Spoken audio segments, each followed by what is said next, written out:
Welcome to another episode of Mystic-Skeptic Radio. On today's show, we have David Alvarado.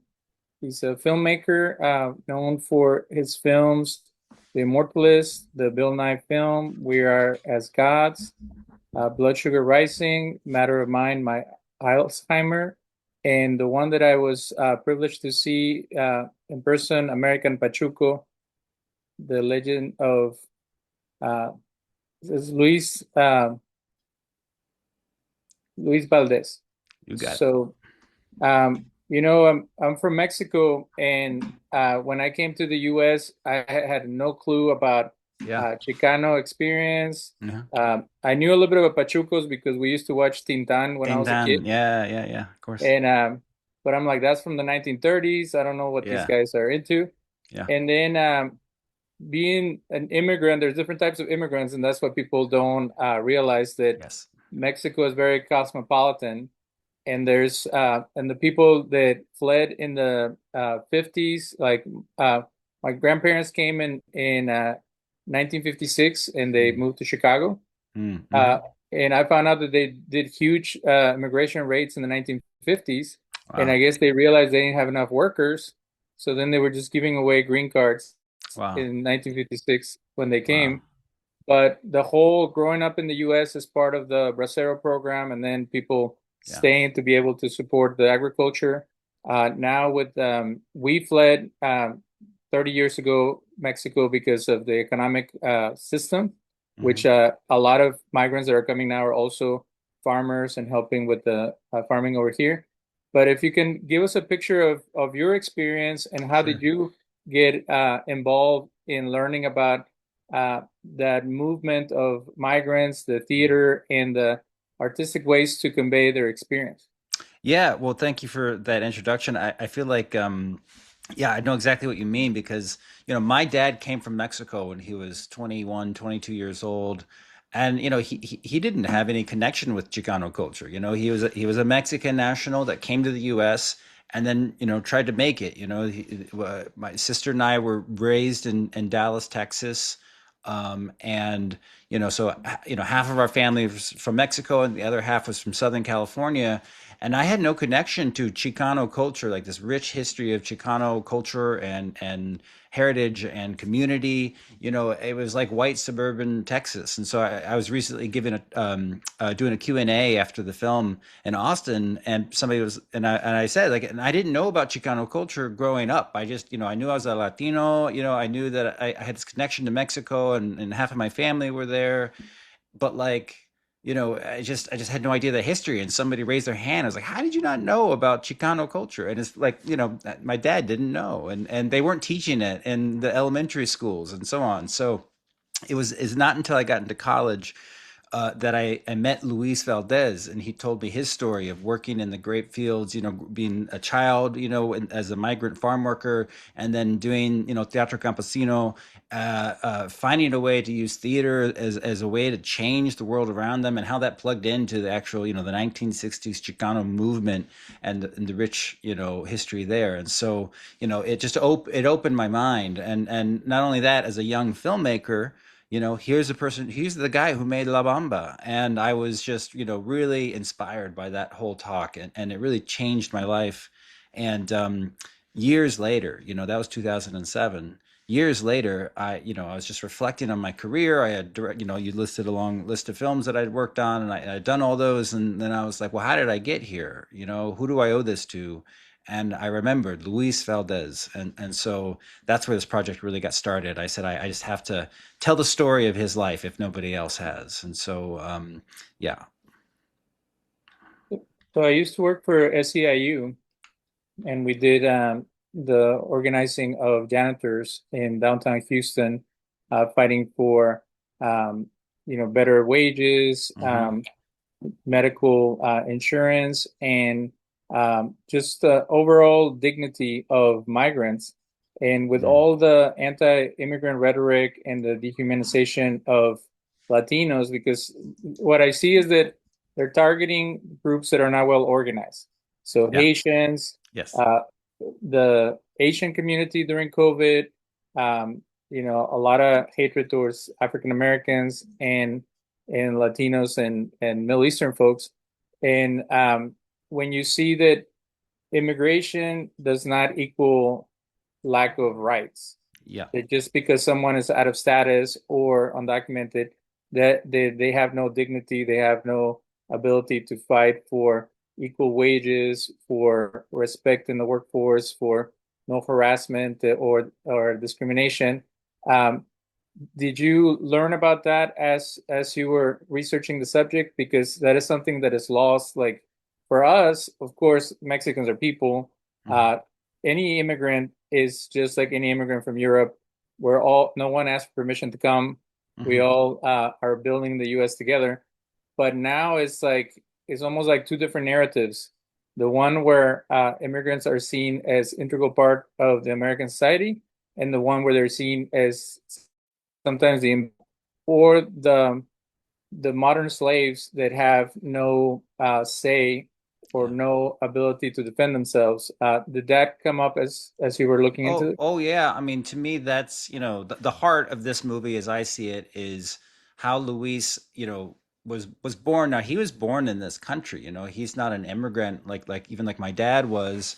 He was born here, and not only that, but his parents were born here, and before them, his grandparents were actually living in Nogales, and when it was Mexico on the other side of what is now the border became the U.S., then they moved over. They were the sort of original immigrants of their family, and it had just the year prior been Mexico, so it wouldn't even have been an immigration, and so you know with that as Luis's background, the fact that he, just kind of came into consciousness as a young child and felt as he looked around him and people thought that he didn't belong there, thought that he, probably didn't know how to speak English, which he did, and maybe he didn't fit in. It's just that the film has always been about this question of belonging. Who belongs in America? And that's not only the center of his life, it's also the center of his work. I mean, if you look at his plays, his films, much of it has to do with this question of what makes an America, what makes the inhabitants of this continent belong here. And when you think about the indigenous roots of anybody with Mexican heritage, from the lens of Luis Valdez, that's what makes us belong here. Is that you couldn't belong here more than somebody connected to the Mexican American experience. And even the Mexican experience. And so, to me, that's a big perspective shift that I wanted to focus on. And it runs through all the history that you're mentioning, the Bracero program. I had collected a lot of archival material from, immigration waves, throughout history. And we didn't get to go into much of it. It kind of stuck mostly in the 60s and then in the 40s, and then a bit about our indigenous roots. But yeah, I mean, to me, that's what the film is about. But it's a very light touch because it's really the film about an artist, and I wanted to make a film about hope and the joy of artistic creation. And I think that's why people have been really responding to it, is because in the face of people who say that you don't belong here, this film is a defiant stance for the Chicano experience, for the immigrant experience, for the actual American experience. Everybody who is here in America was an immigrant at some point in their lineage, including the indigenous people came over the Bering Strait or some other means. And so it's just absurd to demand that America looks like a certain thing. And that's the horror of what's going on, now with ICE and the Trump administration basically profiling people on the street, saying you don't look like you belong here. Show me your papers. I mean, that's a new level. That's quite a horror. And having made a film about belonging in America at a time when that's going on was an unexpected twist. That we didn't count on, but I think the film can stand up to the moment, and because it's about joy and the love of creation and family, I just feel like it's more important than ever that people go out and see the film. And growing up in Mexico, there's this Americanization of the culture where anything that is pop and new and American influence is seen as high art and quality, Mm, and mm, anything that is about living in the ranch or listening to cowboy music and stuff like that is seen as a lower form. Mm, So a lot of us that come from like the city, we want to like disassociate from what people assume is Mexican, the big sombreros and the mustaches sure, and stuff sure. like that. So I had never heard of Mr. Valdez. Yeah. And then when I saw a clip of his sister dressed up as a calavera, Yeah, and I was like, "What is this?" yeah. That's It great. made me think of like Cheech and Chong or something like that, like Yeah, yeah, yeah. something very raw. Yeah, But then when you see the context of it and what we miss, and especially growing up in Mexico, is that the indigenous people have been, in my eyes, erased. yeah. That they taught us about Mesoamericans, Hmm. and then suddenly they don't exist once the Spaniards showed up. They're kind of like in the background, but Yeah, their culture, their history is not prevalent or important. And what immigrants are able to convey, especially through his forms of art, is this rich history of oppression, yeah. of surviving against all odds, of 500 years of dismissive attitude back home in Mexico, Hmm. and then going through the same thing here.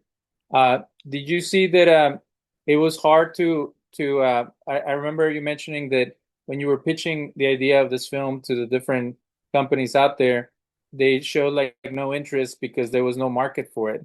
And as we see, a lot of Latino projects get shut down because Latinos are not known for supporting each other or having the finances to be interested in Latino culture. Mm. Um, what kept you going when you kept on receiving rejection letters from these big companies that didn't see the Latino community as an important Mm. group to reach out to? Well, I gotta say, in my documentary background, my experience, I usually do science and technology films actually. So I made a film about Bill Nye the Science Guy, a skeptic like yourself, and Stuart Brand, an environmentalist, and I wanted to tell biographies about people in science because I love science. I love the intellectual world, and I think science is an important way to is an important thing to have a scientifically literate population. To me, is like a critical to civilization surviving. Um, but as I do it, like I found too that nobody really asked me to do these things. I had to just build these things from the team up, from the ground up. Myself and my team, my co-director Jason Sussberg and I, just had to raise the money ourselves, had to shoot it ourselves, had to edit it, had to hire people to edit it and like supervise it. There's never been a big studio for what I've done, and so I was just used to that. The This story was, I felt like I was like, oh well, this is going to be easy because there are so many Latinos across the U.S. Like it's going to have no problem. We're going to have no problem selling this film to Netflix because surely they want to reach like this huge population. And I got to say, Latinos make 40% of the movie going population. I mean, that's a huge, huge part of it. You should be, as an executive, you should be very interested in making content that they can respond to. And so I thought it'd be an easy sell, but I was just surprised that nobody understood it. Nobody seemed to care that much. But like I just fell back on what I always do. I mean, fine, if nobody's gonna let me do it, like we'll just do it ourselves. We'll find the way to get it done. In this case, it was grants and PBS, which has been phenomenal partners, and all the partners around the PBS sort of public television ecosystem saw the value in this right away, and so we just worked for years to raise enough money to make the film and get it out there, and thankfully we got into Sundance, and it's been had an incredible um, response. I mean, those audiences have really been coming out. I mean, we've done a theatrical run in 40 cities in the U.S. and are selling out over and over again. It'd be playing for a week because ticket sales are so good. It plays for a whole other week, and because ticket sales are still good, it goes for another week. And like this doesn't happen to documentaries, but it's happening to this one because it's a story that matters to an audience that does not get this kind of story served to them here in the U.S. And I'm really interested to know what the Mexican audiences would think. Actually, I mean, what is the perspective from a Mexican national of this? I think it's an easier sell for the Chicano community, but we did one screening in Mexico City. It was very lightly attended. People seemed to enjoy it and had a lot of interesting things to say. But like, I would love to get to bigger audiences out there and see how this feels to them. Did you hear about the backlash of that movie? I think it was Gonzalez Inarritu made a movie about a Mexican servant who was an indigenous service servant who was part of a rich Spanish family or Spanish looking family from Mm, Mexico, mm, and they wanted to give her an award because she did such a good job playing the servant in the movie, and it uh, was kind of like them coming to terms with the mistreatment of indigenous people, yeah, yeah. and all the famous Mexican actresses were angry Oh, that she really? wasn't Actually, I had no idea about that. Wow, that that's she interesting. wasn't studied like them, that she wasn't Well, yeah, it's or- interesting because so my grandmother, so my grandfather and my grandmother are in Monterrey, Mexico. My grandmother was from a small Indian village nearby, and I was always told growing up that she was an Indio that came and like married my granddad, and then she came to the city. He was a pastor at a church there as a Nazarene Christian church, and like they had their lives, but it was almost like the story was told to me almost like she was rescued, almost like maybe from the campos, like the sticks. And I just never really thought about that much as a kid, but like as an adult I think about that and like, oh wow, like they look so poorly, and so I think they look down on that situation, on indigenous cultures, indigenous languages, and trying to sort of erase that. And especially with the religious aspect of my family's life, if you think about it now, I mean, people are proud of being indigenous, at least here in the US. And so there's this total culture clash, like different views on what the indigenous roots mean. And that's sort of the power of the Chicano community, at least in the United States, is that that's actually a strength. Like your pride and connection to the rich heritage of the tribes that were here before Europe came is something that could be explored and enriching. Not to deny your Spanish heritage, not to deny your indigenous heritage, or if you were born in America, that also you're an American. Like that's all what you are. I mean, that's the Chicano essence. Is like there's this mixture, and like you have to appreciate all the elements that make you who you are, not be ashamed of any of it. And so it's just very different. I take I've never lived in Mexico and never been Mexican, but I just think there's such a difference there. Wouldn't you agree? well, I want to tell you that the most powerful part of your documentary for me was the choice that his brother and him Mm, had to make in being assimilated or going head on yeah, and having pride for their background. yeah, I believe there's such a thing as toxic pride. I yeah, yeah, yeah, I went through an interview and it was like this kind of psychological thing, and they're like, you didn't mention Mexico enough in your background. And I'm like, well, I was born there and we fled yeah, because of economic issues, and now we're here. yeah. And they're like, well, every Mexican that I know is very proud of being Mexican. And it's like, well, yeah, but I don't have to talk about it all the time. Yeah, yeah, no, I agree. I agree with that. I mean, people have been like, "Oh, you're great. You're doing Latino films. Finally, I thought you just did science." It's like, well, like I don't have to just do Latino films, right? Like I love science. I love all sorts of things. I love performing arts too. I love all sorts of topics, and so yeah, I'm with you. I think it's an important thing you have to be proud of and put on the mantle of like your identity of who you are, but that's not the mantle of who you are. But that's what you're gonna have to overcome in Mexico because, growing up, they always had discrimination against Latinos from the US, and they Yeah, would call them derogatory names because yeah, they didn't speak proper Spanish yeah. or because they had fled or whatever. And it was this kind of like toxic pride of like, we're the real Mexicans, we don't know Yeah, about them.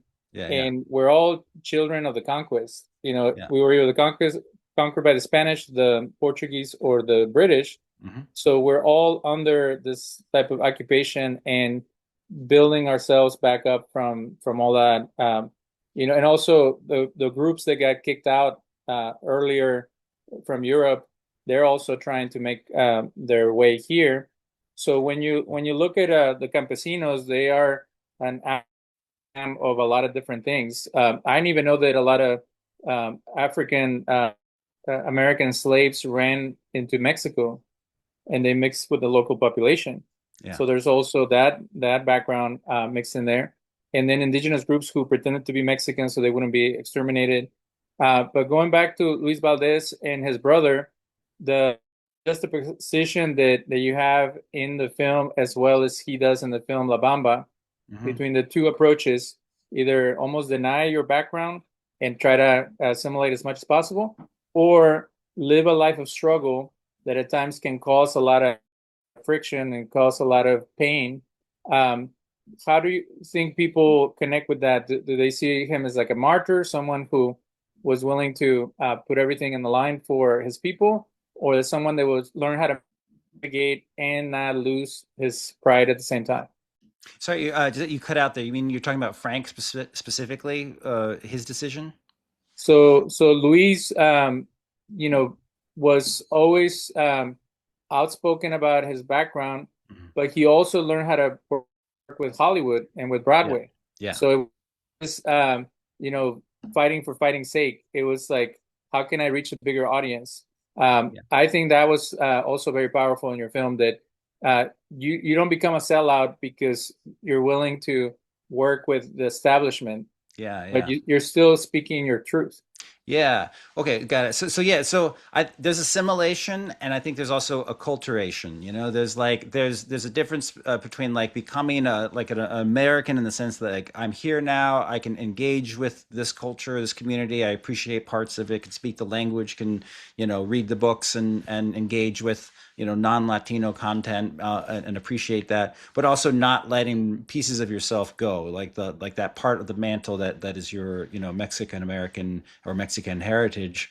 And that's like a balancing act, and some people can't do it. I mean, some people want to hide it, and that's how what we show. And Luis's older brother is Frank. He just tried to get his way through life by just trying to get around it, pretend like it's not the case, and it just never worked in the '60s, and maybe not even couldn't work today. I mean, my own father, came to this country, and he never taught us Spanish. I mean, I never quite understood that, and making this movie and thinking about Frank and everything that Luis had gone through, I started to wonder if like, my father, had seen a lot of hatred of him. I've seen it, in public, the way he's been treated, and so I think he might have been trying to protect us, trying to sort of make us like Frank, like if we sound American, if we fit in, more, maybe we'll have an easier time. And so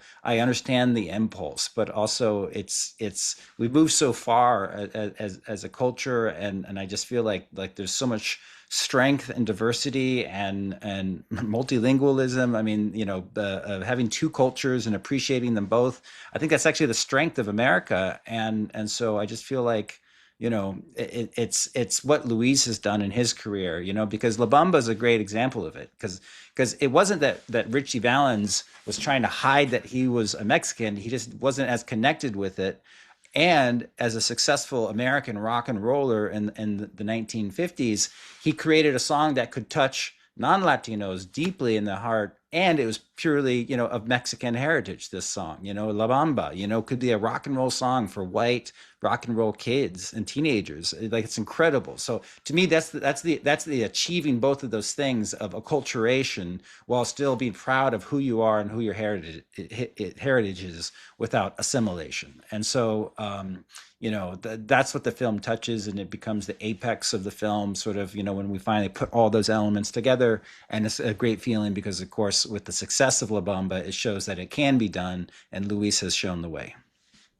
Have you ever heard that "Shake It Up, Baby" from the Beatles stole the tune of La Bamba? Yes, I have. Yeah, and makes once you hear it, you can't unhear it, right? So, and then growing up in Mexico, they would take American songs and turn them into Spanish Yeah. because they were very famous, Mhm. already. So let's start from the beginning. So Luis had how many? About five siblings, or four or five? Oh gosh, I should know that. I know It's his more it's sister, more his than brother, five. It's more than five. Yeah, yeah. but his sister, his little brother, and his oldest brother were involved in all the plays that he did. And His little brother Danny and his sister Socorro, but not Frank. Frank, his older brother, was in the military, serving an engineer, and went this totally different path. So he never really wasn't he performed. in the one famous skit, Los Vendidos? That the Los Vendidos was about him, but that was not him. So basically, Los Vendidos was a character that was supposed to represent how Luis saw Frank. So, but it was never really involved him. because his sister was excellent. She had She's so much amazing. fun. She's an amazing actress. Connected to Luis or not, she stands her own. She's been in a few Hollywood films and in smaller parts, but very very amazing. And Danny as well. I mean, Danny's been in major Hollywood productions, and is an incredible musician in his own right. Has albums that you could take a listen to. You could see it's like America's most talented family as far as I'm concerned. Did they have any pushback from their parents to go into the arts? Because being a painter, my dad was like, "We came all the way over here, and you're gonna waste your career. You should do something that makes money." My dad told me to go to business school too. I know, and I feel your pain. But yeah, to my knowledge, they were very supportive of it, and especially because they were still alive around the time of Zoot Suit, which was like a phenomenal success. And I think. I think La Bamba, I feel like at least the long story of his parents were very supportive. I mean, they had two sons that went to college, and they were very proud of that. And Luis was pursuing the arts, and the other brother, sciences. So it must have felt like, they were getting support from their parents for sure. Oh, So tell us about the play that got Edward James Olmos career launched, and that became such a success in California, and then not so much in Broadway. yeah. So, Zoot Suit is about, the Pachucos of the 1940s, the Zoot Suit riots, and is sort of a fictionalized, magical realist version of a historical event with different characters. It was a play that landed in Los Angeles like a bomb. I mean, Latinos had not really gone to the theaters, especially in these numbers before. So it was the first time that this new audience came, and it was at the Mark Taper Forum in 1978. Sold out show after sold out show. They had to keep extending it, and even had to purchase a new building to host how many people wanted to see the play. So it was going phenomenally well. And then they got a chance to go to Broadway, and they took it. And when they got to Broadway, as we show in the film, the reception there was not as good. The audiences were still strong, but the critics just completely panned it. So it's sort of the low point of the film for Luis as a biography, that he takes this big show to Broadway, and wanted to see his dreams on the bright stages there, and only to be dashed, and they ended it after about 3 weeks. So it's a moment of reflection in his life and career. Should he keep going? Can he keep going? But of course, he's just so prolific that he did, and continued to work for decades, and still is working today, making amazing productions. And as a big fan of Hamilton, you almost have to be subversive in multiple ways. You have to Mm-hmm. talk about something that everybody's into, like American history, and then make it out of the ordinary with Latino and African American characters. Yeah. Do you think that they just came too strong with the Pachuco experience for New York audiences? I know there's a lot of Puerto Ricans and other immigrants, but the hoity-toity, critics couldn't handle the Latino experience, and they saw it possibly as a threat. Yeah, I mean that's very possible. I can't really get into the mind of the critics, but it did seem to me that if you show a play like this today, I mean, a critic would take into consideration what they knew. Like what do I know about a certain community? What do I know about this part of the American experience? And I'm going to view it through those lenses. And so you could still look at it and say, oh, this play is garbage. But you would at least have that mindset. And I don't think that mindset existed in 1979. They basically said, I don't get this. I don't think other Americans will get this. Like it's not meaningful. That's the impression I got from the reviews that I read. Critiques about his language, critiques about all sorts of things that they didn't take the effort, I think, to understand. But and it was a very universal approach. I think it's like something like 8 out of the 9 reviews were bad, so it was very strong. But I do wonder how a play like this would play today. Have you done any research on Latino actors and Latino subjects in Hollywood and Broadway and other art forms, because when you look at making people wear brown face, or in the case of a story like West Side Story, it was written Mm-hmm. by New York Jews that knew Hmm. very little about Puerto Ricans. Yeah, yeah. Um, have you looked into, of course, there's famous people like Anthony Quinn and Ricardo Montalban and people like that that somehow were able to pass as white or make it through. But have you looked in the discrimination or the challenge that it was for those luminaries in the Latino community to make it through the media? Yeah, well, I haven't done specific research into it, but I know some things about it, and especially in the history of film. Like I went to film school. There's a great movie. It's yeah. Oh gosh, I forget the name already, but it stars Charleston Heston playing a Mexican. So just imagine Charleston Heston. That's the Ten Commandments guy playing a Mexican, and it's a touch of evil. Orson Welles, and I it's it's like a mixture, like all these things are like, yes, it's partially that, like, they don't care, that they don't want to give somebody a chance, a Mexican actor in say the 1940s or 30s, like they'll just cast Charleston Heston, but also because they don't do that, there are no Mexican actors at that time, because nobody had been given a chance to like show and develop their skills and get another chance and so on. So it's sort of a feedback loop. I think that still continues to this day. I mean, it's partially sort of that there's not enough out there because nobody's supporting them.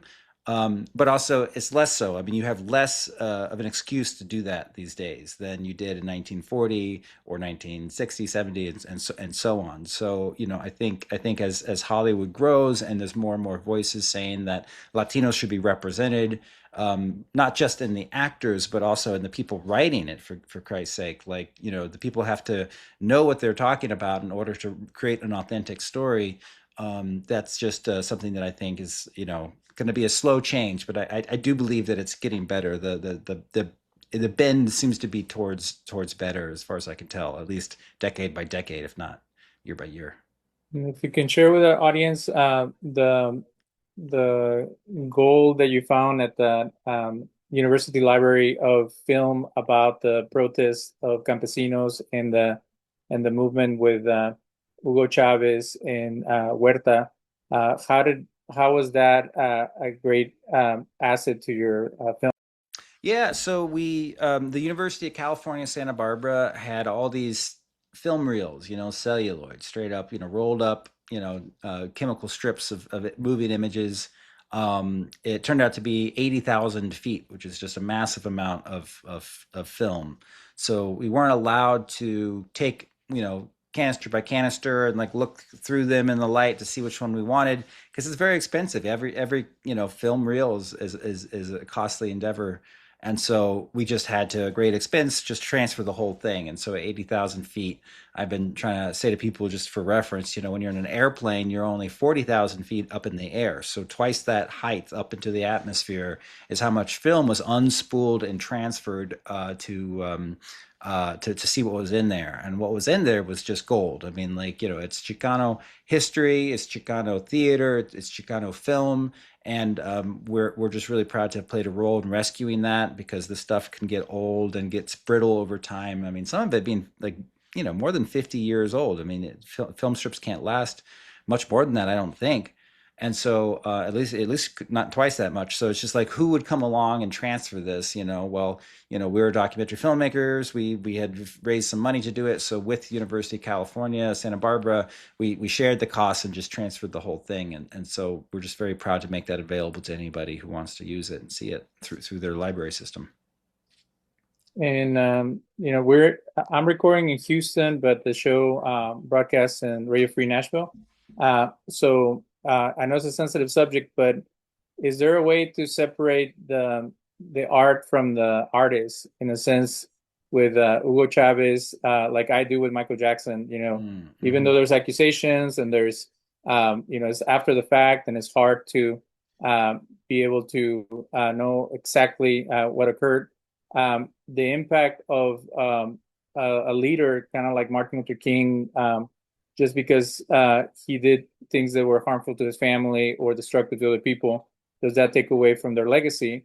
Is that something that you have considered as the accusations came up against him? That in the reason I bring up Houston and Dallas is because whenever a Latino politician is running for office, they always get caught with money or with women, and then it destroys their career.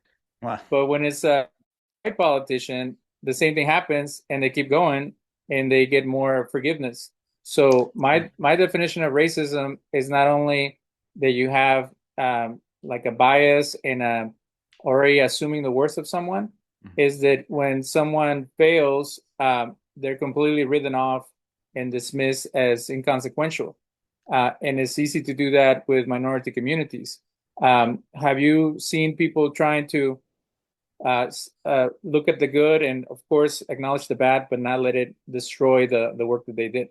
Yeah, Cesar Chavez is somebody who, like I grew up, you know, feeling like I could be proud of seeing his face in the history books, right? Like that's like I was told I could be proud of that. And, when the news dropped on March 18th, that it turns out that he had this, terribly dark, um, violent, even underside, it was a shock to so many people and a shock to the system because you know, he wasn't just like a effective politician or leader. He was also kind of held up like a saint. I mean, we wanted him to be pure and saintly so that he could stand for all that we would hope for in making the world a better place. And he was one of us. And so, I think that's the true shock. And it was just really surprising how quickly his face would come down from murals. The street names were just ripped down. I mean,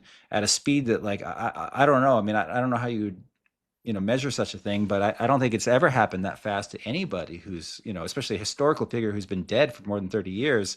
You know, if somebody broke the news that Thomas Jefferson had slaves and had children with them and probably forced that on them, and like nobody's pulling the statues of Thomas Jefferson or changing the nickel, and so it's just yeah, it was a shock.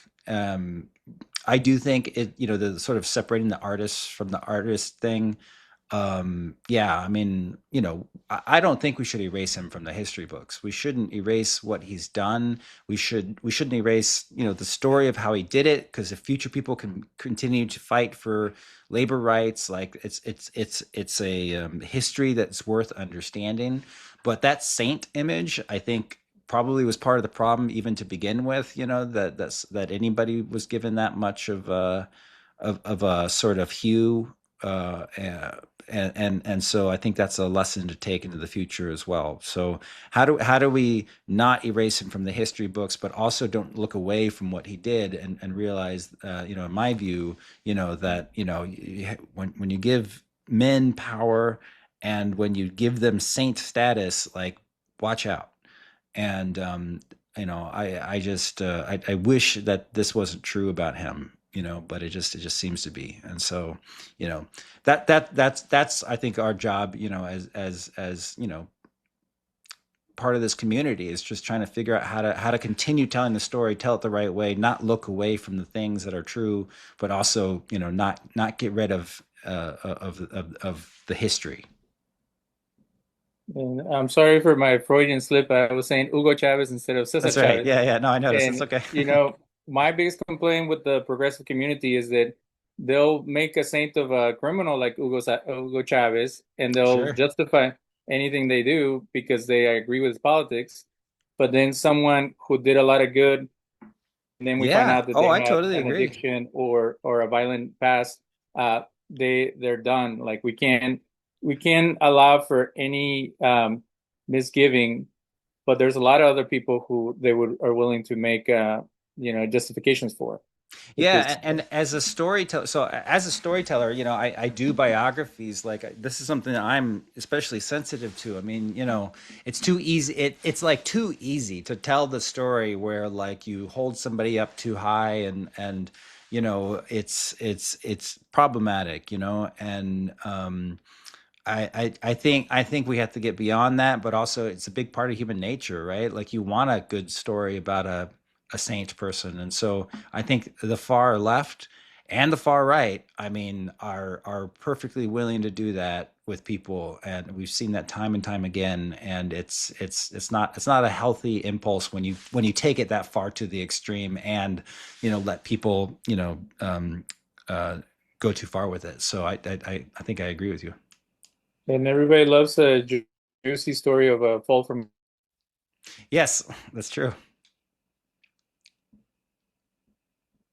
Oh, I lost you. Hello. to and and to grow from experiences that weren't helpful to society. Um, Tell us about your other projects. Do you have anything coming up that you want people to keep an eye out for? I'm making a film about the Internet Archive, which is like this online source. It's like the Digital Library of Alexandria. So I'm kind of getting back into the science and technology. I've been thinking about making a film about cigars. Like, would you watch a documentary about cigars? There was an African American artist who had a lot of tobacco in his art. He was from Oh, Louisiana, and it amazing. was like the influence of the tobacco. Even how do you roll it, how do you Yes, dry yeah, it, and everything. yeah. Um, my dad was a big smoker, Mm, and I think you should add some warnings and yeah, yeah, people know the impact of it. for And sure. also, if it's more natural as compared to all the toxins and stuff they put Oh in yeah, cigarettes. cigarettes are like a different thing. I mean, cigars are so interesting. Cigars is a rolled up leaf, I mean, there's a binder and filler and wrapper and stuff, but it's all leaf, leaf, leaf. It's not the same thing as a cigarette, and you don't really inhale it. You're supposed to just puff it and blow out the smoke, so you get a little secondhand smoke for sure. But it's just not quite the same thing as a cigarette. But I'm interested in the cigar as actually a lens to look at America and the Americas. If you think about the history of the tobacco leaf from the indigenous people who were first using it all across the Americas. When people came here from Europe, Columbus, they had never seen anything like it. They didn't know what to do with it. And yet it changed the world, and it changed the world in its economy and addictive behaviors. It changed the world in terms of political power. And it's this very indigenous American thing. And if you think about the cigars that the people were that first handed them to Columbus himself when he first arrived, to the sort of pure capitalist version of it today, a guy on a golf course puffing a $40 cigar. There's so much of what America is in this thing, and so I've been thinking about doing a story about that. But just because you asked that, I just kind of been kicking that around. In the last 15 minutes, I want to have a more personal conversation about your connection to Mexico. I'm actually from Monterrey myself, Oh, no kidding. That's great. and we came in 95. Nice. My dad grew up in then went back, and it was a long struggle to come to the US. But what I know you debuted your movie in Mexico City. What other interactions have you had with the Mexican community, and are they a tough cookie to chew or a nut to crack because of all their own politics and their own social and economic issues over there? Yeah, well, I hadn't, like I was saying, I haven't really had enough of a chance to show it. I mean, we've applied to different festivals around Mexico. There's one that has reached out to us, hasn't gone on yet. We are doing an Oscar run for this film, so that means that we're campaigning, and some voters are in Mexico, so we might try to bring it back to Mexico in January, depending on how far we get. And I just, I think of the Mexican angle on this, and I just realized like I have no idea. I mean, I kind of have my assumptions, but what I heard in Mexico City was that they were surprised and delighted that it's a struggle over there, as they knew, to be Mexican American, but that struggle is being won by those who are proud of where they come from and keep that identity as they continue to become Americans. And that felt like something that was like interesting and inspiring to them, which, I guess I wouldn't have predicted that.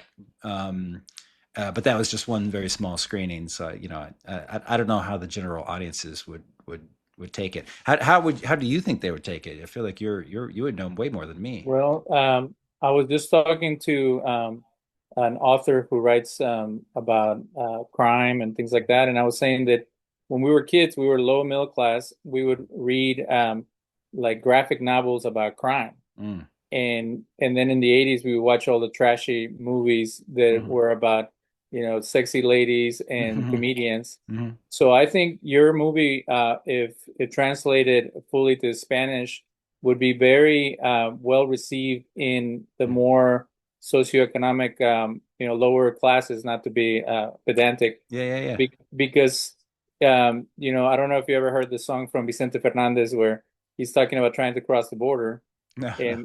and one of his tactics is that he dyes his hair blonde Uh-huh.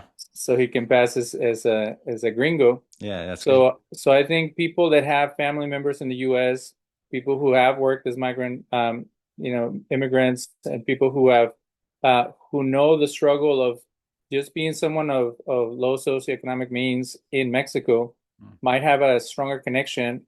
And especially, like I said, growing up watching Tintan, having that aspect of you want to look wealthy, but you're not. Right. And the Pachuco experience, I'm sure that they saved their money for a long time to buy the nice suit, Yeah, to yeah. be able to buy a nice car.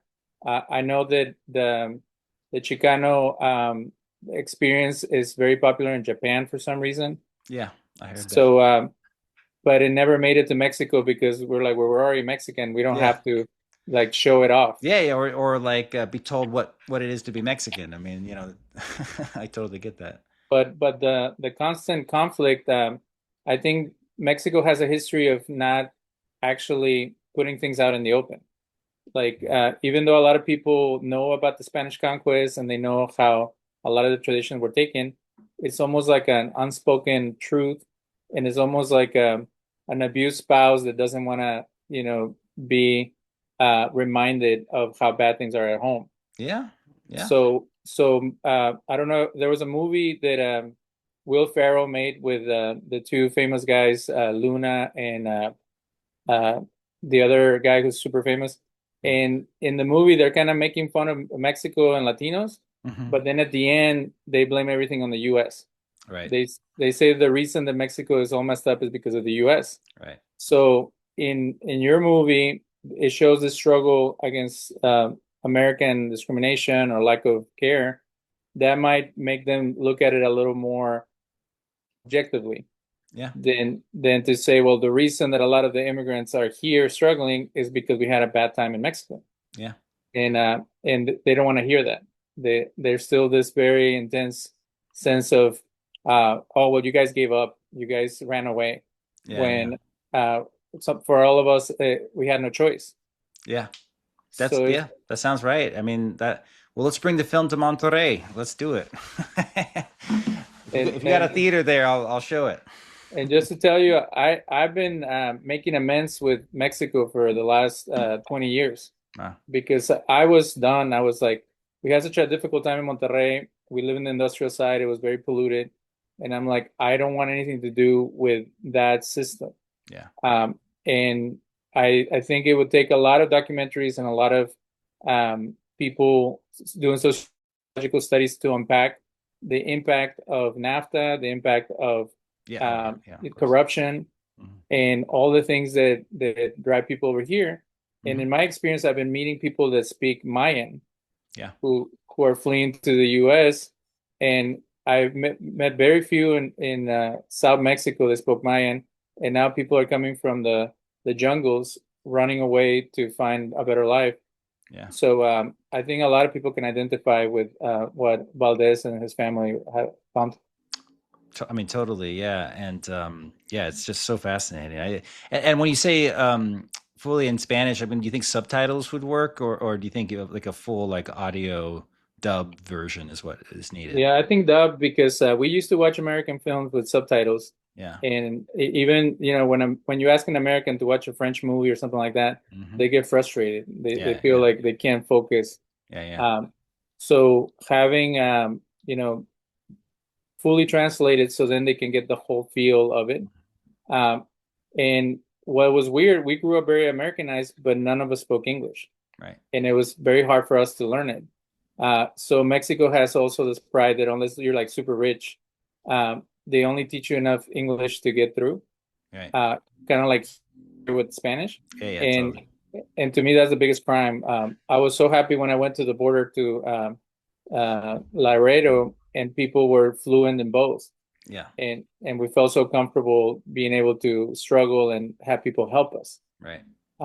So that I really felt for you when you mentioned that your dad chose not to teach you Spanish, because my sister has done that in Florida, out of all places, Mm. because she doesn't want the kids to be treated as less than.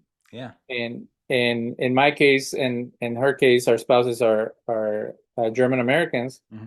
and it's a challenge because now you have to you have to teach Spanish to your spouse as well, and it just it's hard to keep the culture and the language, and there's so many little you know almost like slang and things that they're never going to understand. Yeah. So uh, I I had a hard time understanding Mr. Edward James Olmos when he was speaking that that that type of slang from California. Oh Um, yeah, yeah. I mean, a lot of people don't. It's like this weird mixture of words. That they say started in Mexico City as like street slang, but then it was Americanized in different ways in the 1940s, and so yeah, calo. A lot of people don't know what those words mean. what was your experience meeting Mr. Olmos and Mr. Um, all the actors from La Bamba, Lou Hmm. Diamond Phillips? Did you Hmm. meet Esai Morales as well? I met Isai at our LA screening. He couldn't we couldn't find in his schedule the right time to do the interview. So unfortunately, he's not in the documentary as an interview subject, but of course he's in the film. Yeah, I mean Eddie was great. Edward James Olmos, an incredible actor. He didn't have to say yes to be the narrator, but he took a chance with his time and his name to try it. And I'm so grateful that he did because as you know, if your listeners haven't seen it yet, so Edward James Olmos is the Pachuco from Luis's 1978 production and the later film Zoot Suit. But also now he's the narrator of this documentary as the Pachuco. I emulated the character in a original narration for the documentary, so it's sort of this fiction film element in a way because he's a character that's being revived from the subject of the documentary's body of work, who's now commenting on his life and the documentary itself, and so it was just something that we weren't sure was going to work. But then when Edward James almost sat in the booth and read it, it felt so right, and so people have really liked that element of the film. And he was great to work with and gave us an outstanding interview. And then yeah, Lou Diamond Phillips, incredible guy. He's been a huge ally of this project, and says he owes his career to Luis for discovering him. I mean, Luis saw more than 600 young men to try to find that role, and really hit the nail on the head by finding Lou. And Lou did an incredible job in that film, and so it was great to meet him, work with him a little bit, and he's been traveling with the film in a few cities, helping promote it. So we're really grateful to him. And just so our audience knows, Radio Free Nashville receives money from the Endowment for the Arts and the media, different things from the government. So they had told us recently not to promote anything that makes money, but you guys are also like a nonprofit, and you're trying to raise funds and raise awareness for your film. So I think it goes with what we do, that we wanna culturally impact the world. So tell us how people can support your film, get a hold of it, and help you reach your goals so it becomes more available to the public. Yeah, so our theatrical run is coming to a close now, but if you haven't seen the film yet, you can catch it on PBS October 6th. So that'll be nationally broadcast, I'm sure, in Nashville, Houston, everywhere, that has a PBS station should show the film October 6th.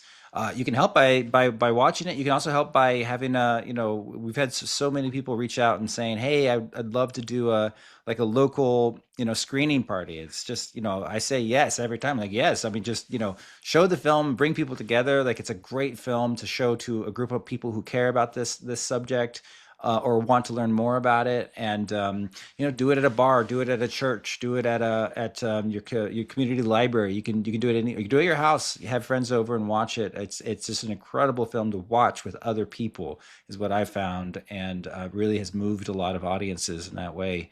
So do it. And then also on top of that, there's a Kickstarter going on. So at least for the next 12 days, it ends September 4th. So depending on when you hear this, it might be over. But if it's before September 4th, our Kickstarter helps us stay on the road. And because we have qualified for the Oscars, we want to try it. And we, I mean, it just takes money to, unfortunately, to put the film out there so people can see it and the Academy vote for it. So, buying a T-shirt or a Pachuco mug or a La Bamba book, really helps us keep this show on the road and moving forward, and hopefully towards, if not an Oscar, at least just recognition that this film matters. That's really what we want. And so checking out our Kickstarter and supporting it, or even just sharing the link with your friends, makes a huge difference.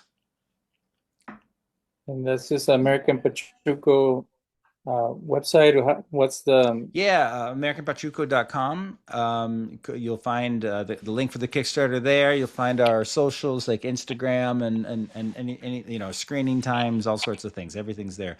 AmericanPachuco.com. Wonderful. We want to thank you for your time. It is an honor to have you on the show. I'm planning to also interview the program director for the Latino Film Festival of Houston. Oh, great. I told He's him great. that we need to get the word out. We need to get more people to support the arts, and public media is very important at this time where everything is becoming conglomerate and this three companies running the show. So Yeah. thank you for all the work that you're doing and for bringing awareness about this topic. Well, thank you for having me on. This has been really fun talking to you, and yeah, I'm just glad you reached out. So thank you.